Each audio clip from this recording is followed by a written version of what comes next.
Welcome to our daddy's channel.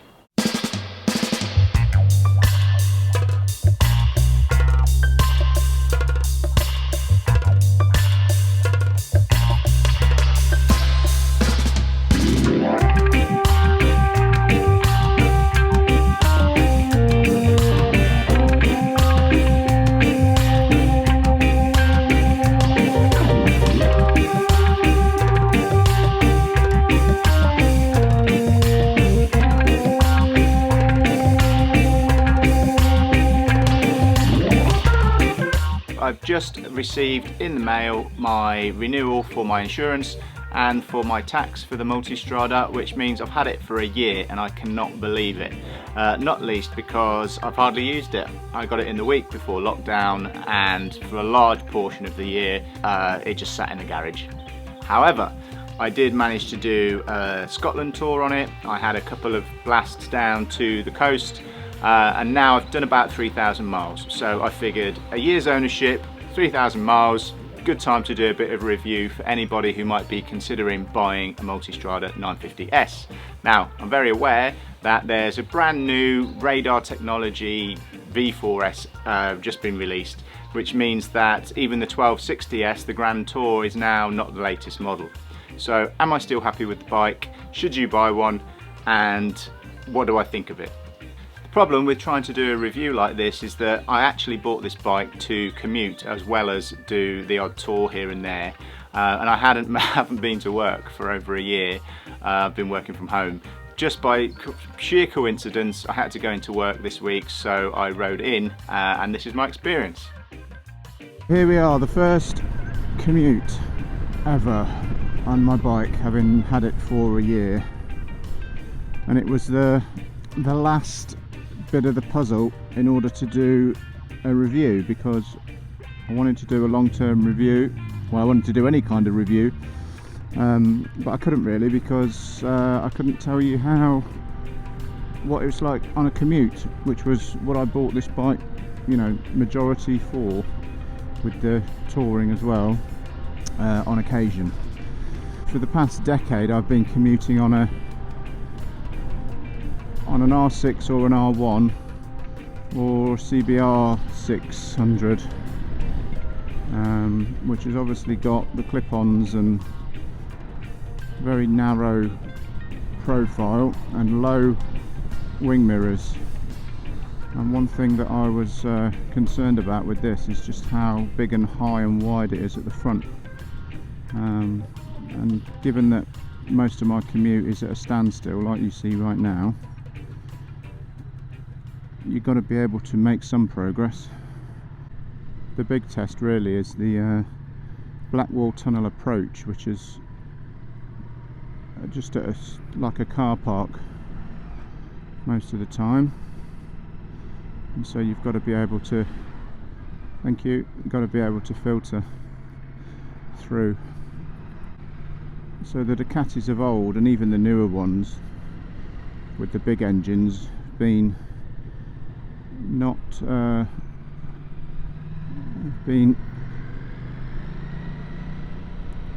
criticised for their lack of sort of accurate fueling at low revs or at low speeds. But this one, pretty good and smooth, going up a very steep hill here.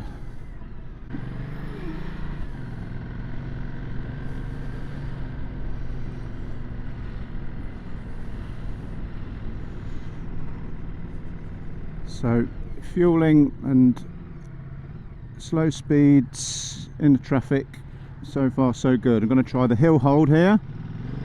It's pretty helpful. That is a 14% hill I've just come up there. I have heard some criticisms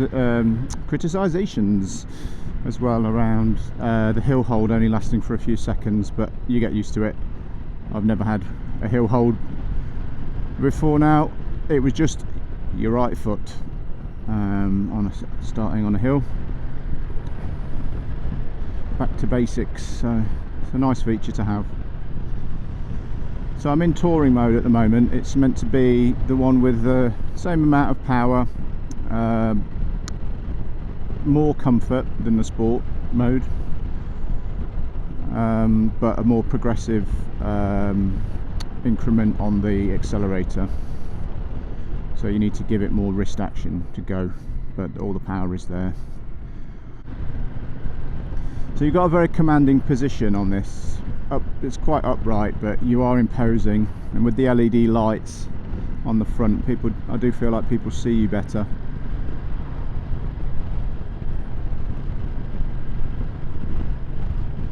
And with the inertia management unit, or the IMU, I think that's what it's called, you've got the right amount of power, right amount of braking, right amount of light shining into the corner, all based upon those parameters, which is cool. The ABS, traction control, all controlled with that inertia, or how much lean you're doing, and it's a very refined ride. When I was looking to buy this, there weren't many reviews online, but the ones I did find, you know, watched some of the Italian ones as well.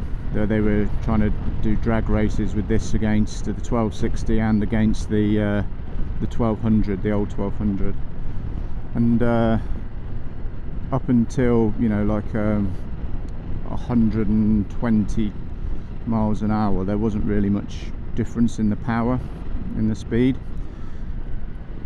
which begs the question why you would want the big galumphing 1260 or 1200. Well, it begs that question right up until the point where you put your wife and all the luggage on the back. I liked the idea of having the 1260S, the top flagship model, but I couldn't really bring myself to be paying the amount of money that it was. Not just on the installments, but everything's more, isn't it? The tyres are more, the insurance is more, the tax is more, everything is more. I didn't actually know that they were bringing out the V4S Multistrada when I bought this. I found out shortly afterwards, and I kind of felt, have I been duped into buying a new bike that's not the latest model? But I think had I gone for the 1260S, I would feel like that, because that's essentially the flagship model that's being replaced. And that Grand Tour 1260S, they threw everything at it, didn't they? Probably just getting rid of all of the stock, let's make something special about it. But the reviews on that are excellent, aren't they? That it's taken them, was it 2010 they made the first Multistrada? Maybe. But that's like a 10-year-old bike, 10 years of refinements, isn't it, to get to that bike? And many of them are on this, actually. The electronics are all on this. There's only one or two things that aren't on this bike that would be on that big Swish version. So the other refinement on this that's pretty impressive is the skyhook suspension. Apparently the computer is analysing the movement of the suspension 1,000 times a second, which means that you've always got power to the, you know, traction to the back wheel. So I am proud I bought this, and I don't regret that it's not the latest model, because it still is the latest model of the 950. And actually I prefer this 2020 colouring to the one that looks like it's like the Harlequin paint job on the other one with the stickers and whatnot. Just think this looks more refined. I did pay extra to have this glossy grey as well, rather than the red. I did have a couple of things go wrong on this. On my Scotland trip, for no apparent reason, the cruise control just stopped working. You probably can't see it, but on here, if I press on and off, the green button just wasn't working, didn't work. And also the down navigation on the left switch gear stopped working as well. Ducati did replace it with no quibbles, which was good. It would be interesting to go and have a go on the V4S Multistrada as well, just to see what it's like. It's definitely an improvement in many areas on the I'm going to call it the old Multistrada, but it's not that old really, is it? Just the previous models. It's completely different, you know. A V4 is completely different to a V-twin, the characteristics and the way that the engine is. I'm also told that you can't get a great deal of mileage off the tank, which is part of the reason for having a Tour in my mind. See, there you go, just filled up. It's saying range 223 miles. I don't think I've ever quite got that distance.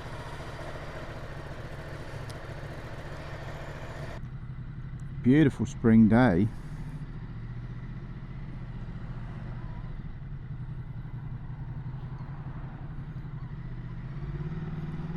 You've been hitting double digits today. It's got self-cancelling indicators as well, which is good, something to get used to. Rider modes.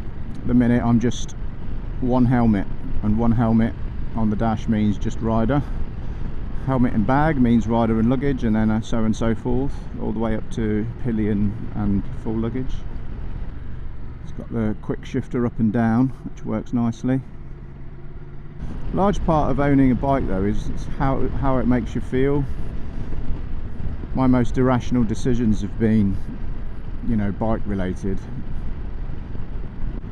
So as it stands right now, I don't know if there's any plan to do anything with the 950 models. So I don't know what sort of deal you'd be getting on a bike like this in the UK right now, or anywhere else for that matter. But you might be able to get a good deal on the 1260 model range, given the V4s are out. But I don't think those big bikes are totally comparable to this, because there was obviously the need for a slightly friendlier model, wasn't there? Euro 5 emissions, Euro 6, Euro 7, Euro 8, they're not going to stop, are they, until having a combustion engine is just abhorrent. So for now, just having a smaller engine that's also saving me a bit of bunce and not actually sacrificing power or comfort or electronics or anything else, or safety for that matter, I think this is a good option.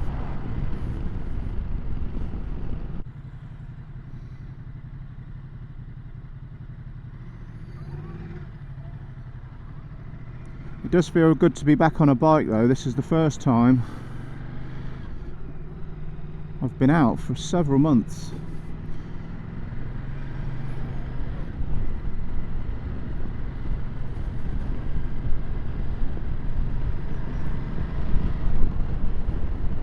Last time I used this was for an essential trip to my dad's funeral. It felt only fitting to go on my bike. I didn't really want to be getting on a train. It's quite a long way away anyway, it's over 100 miles. And then before that was the trip we did together in Scotland. But I think having done this commute on it, I can now tell you in a very well-informed way what it's like, this bike, because that was the bit that was missing, the slow speeds, filtering, traffic riddled journeys to work. So, and I've just done 3,000 miles as well, so I've still got the OEM tyres on, which are the Scorpion Trail 2 tyres, and the back has squared off a little bit, as you'd expect, but there's still bags of tread on there. The thing with this is that you can put sports touring tyres on it if you want to, something a bit stickier, because you've still got the sort of standard sized wheel. On the new V4S, it is the bigger wheel on the front, much like the enduro version of the 1260 of old. So that was meant to be more of a nod towards the off-road people out there. Incidentally, if you do put different tyres on,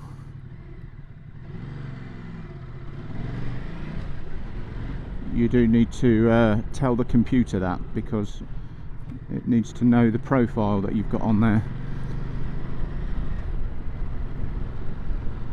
so it can adjust the telemetry. Navigating through the menus is really easy though, it's very straightforward. Up, down, select. Everything's programmable as well.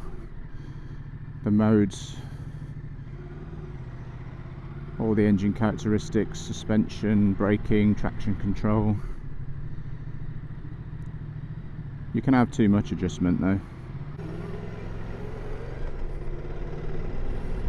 So I'll just hand you over to my former self, which is me riding the bike in the summer when I first got it and decided to try and do a review. For various reasons I never got round to finishing it and sharing it. So here's me in the summer riding the bike when I'd recently got it on some nice roads in the Surrey Hills.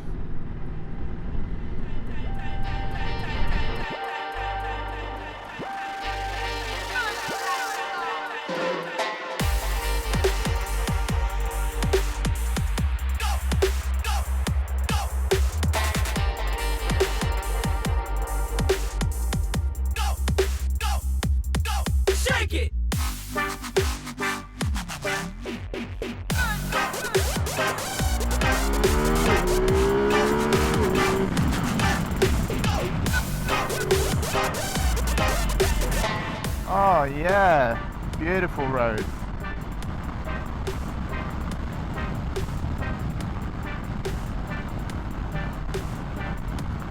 Clean, smooth.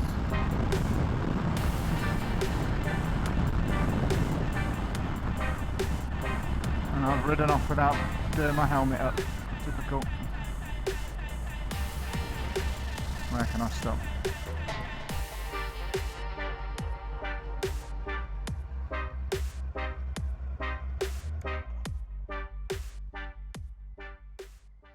So a couple of the mods that I did do, I've got these EvoTech crash protection on there, some on the front as well.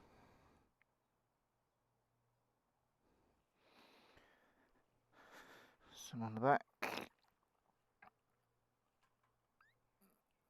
along with the paddock stand bobbins.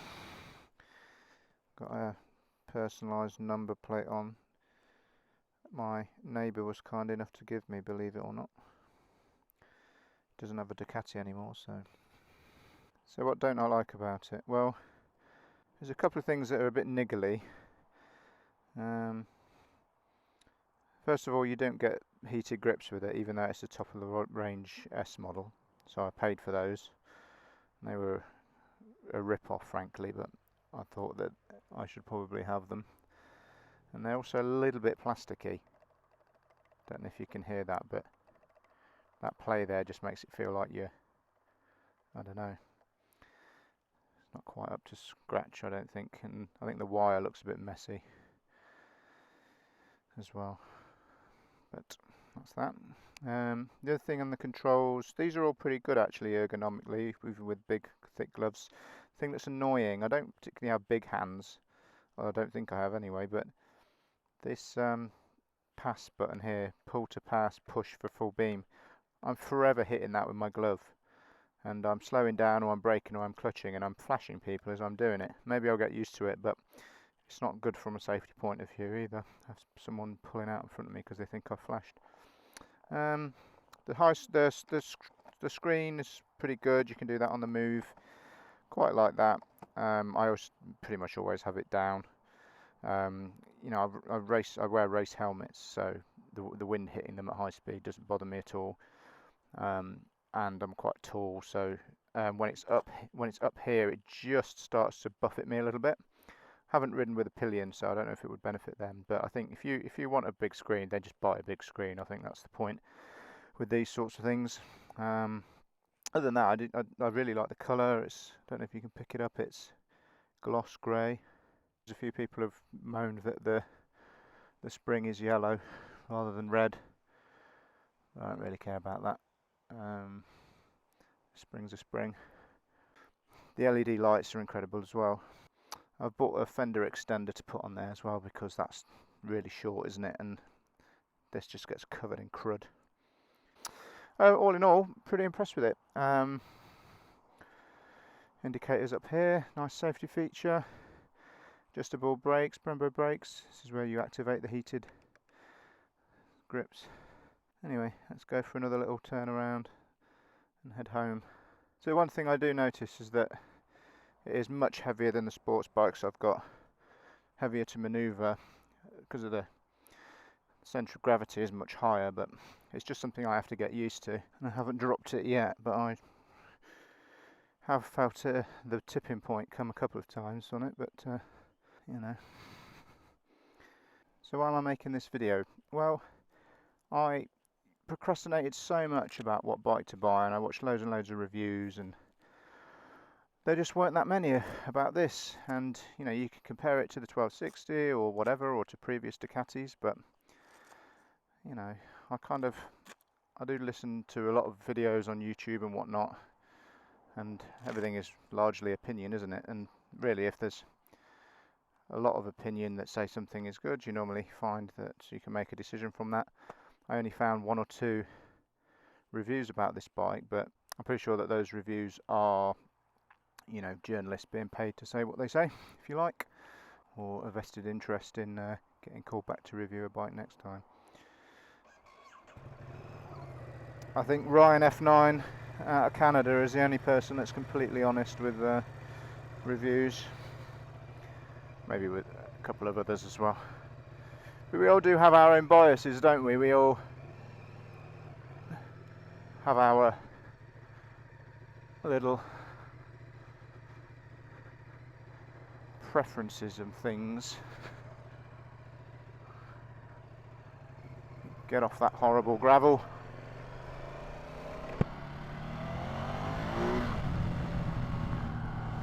Losing a slider. Why on earth I've came out with my sliders on, who knows.